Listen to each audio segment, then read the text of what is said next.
Hi everyone आणि yes मला ना आता ह्या चाफ्याच्या फुलाची एक गंमत सांगायची आहे. ते म्हणजे या फुलाची नाही, खरं तर ह्या हुक्सची. आधी मी वापरला होता 1.50 चा हुक आणि आता मी 1.10 चा हुक वापरतेय. का वापरते मलाही नाही माहिती.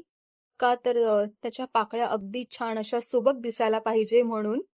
ऑलरेडी मला चष्मा आहेत, ऑलरेडी 4 डोळे आहेत. आता माहित नाही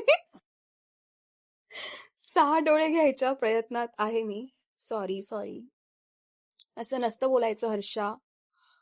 पण येस, स्वतःला एवढा त्रास नाही करून घेते. पण मला असं वाटतंय की ह्या थ्रेडला मी ऍक्च्युली अजून थोडासा जरा कमी साईजचा हुक वापरला तर ते जे काही स्टिचेस आहेत ते अगदी सुंदर दिसतील. आणि आता हे असे इतके छान रोल ऑन झालेले आहेत, असे कर्ली कर्ली झालेले आहेत.